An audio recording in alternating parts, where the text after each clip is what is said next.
The St. Kitts and Nevis delegation continues to make waves at Carfesta 15, stamping the Federation's cultural imprint on every stage and space.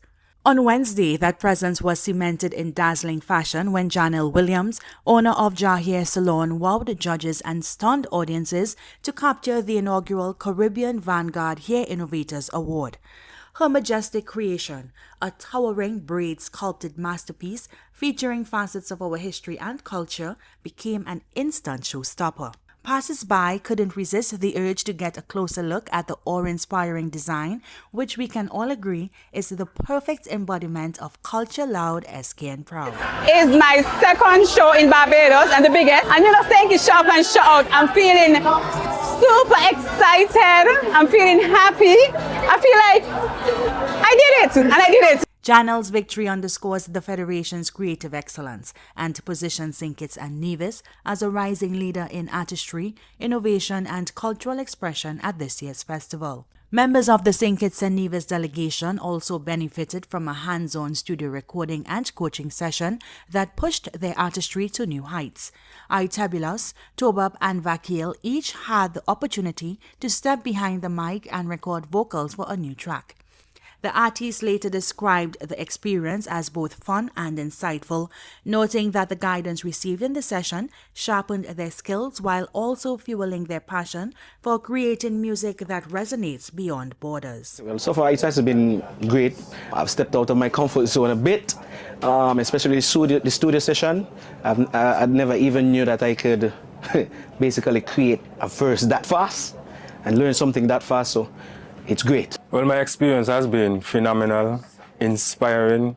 Most of all, working with the other artists and musicians, meeting other musicians and artists from around the Caribbean. The experience has been great.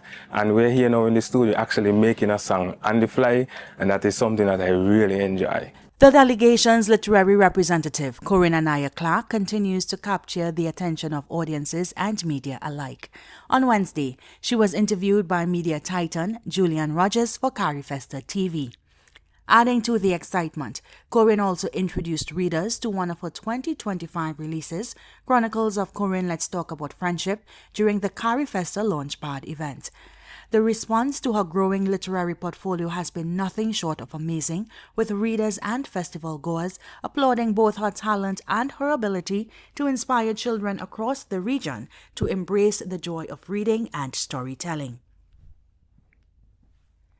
Meanwhile, Dylan took part in the film bootcamp hosted at St. Michael's School, where he gained valuable exposure to the fundamentals of filmmaking.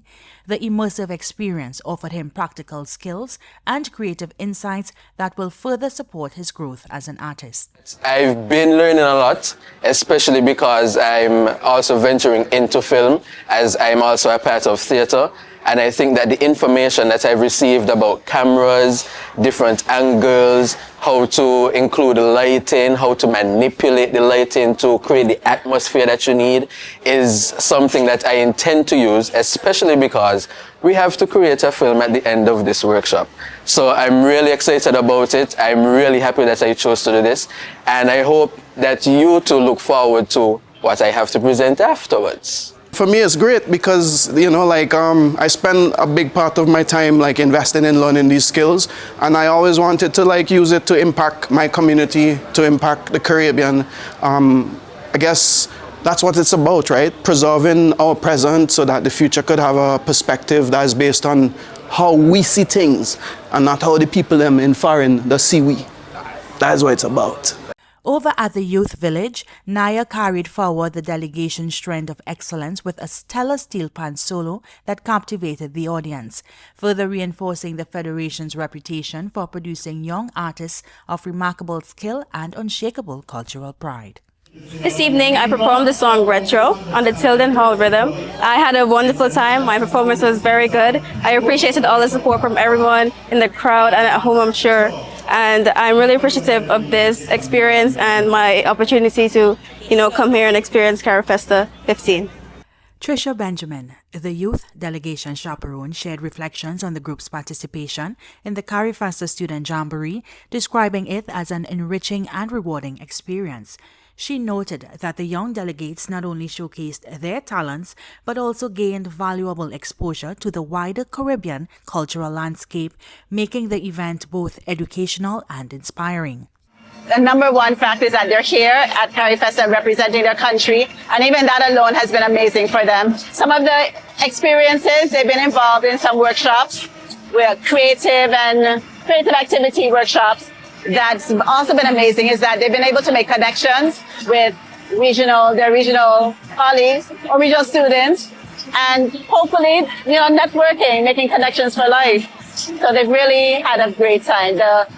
The connections, the friendships that were created. From hair artistry and music to literature and film, the St. Kitts and Nevis delegation has demonstrated the full spectrum of the Federation's talent at Carfesta 15. Our collective presence has not only elevated the profile of the nation on a regional stage, but it has also inspired audiences with a vibrant showcase of creativity, resilience, and pride. As the festival continues, one thing is clear: St. Kitts and Nevis is leading with distinction, echoing the resounding call, "Culture loud, SKN proud."